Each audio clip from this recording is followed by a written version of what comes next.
In 15th century England, the weak rule of Henry VI and the rivalry between the houses of Lancaster and York ignited a dynastic conflict known as the Wars of the Roses.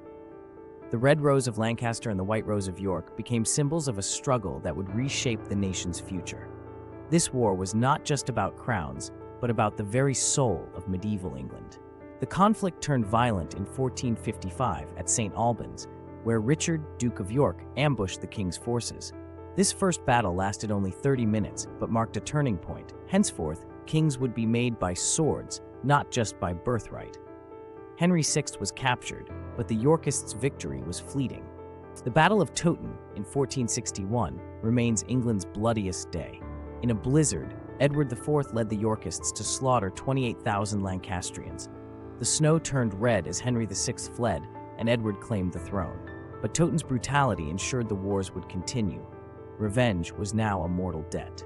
Richard Neville, the Earl of Warwick and Edward IV's most powerful supporter, switched sides, restoring Henry VI in 1470. His betrayal revealed a harsh truth: loyalty meant nothing compared to noble ambition. But Warwick underestimated Edward, who returned from exile to reclaim his throne. At Tewkesbury in 1471, Edward IV crushed the Lancastrians once and for all. Their young prince was executed, and Henry VI died mysteriously in the Tower. With no Lancaster heirs left, Edward's reign seemed secure. But the wars had taught England one lesson: no victory was permanent. Edward IV's death in 1483 left his 12-year-old son as king. But the boy's uncle, Richard III, seized power, imprisoning Edward V and his brother in the Tower of London. Their disappearance haunted England.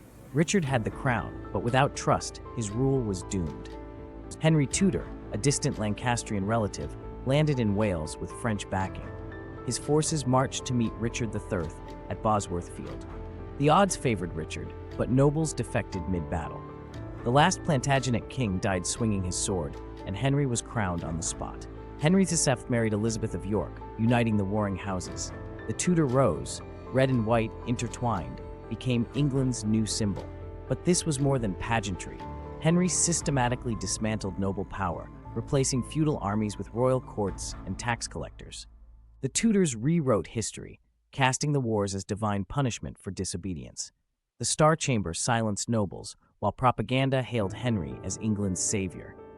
The medieval idea of kings as first among equals died with the Plantagenets. The Tudors ruled as sovereigns. The Wars of the Roses left England forever changed. The feudal nobility lay broken, the monarchy stood stronger, and the idea of England as a unified realm took root. When Shakespeare wrote of these wars centuries later, he wasn't just recounting history, he was deciphering the birth of a nation.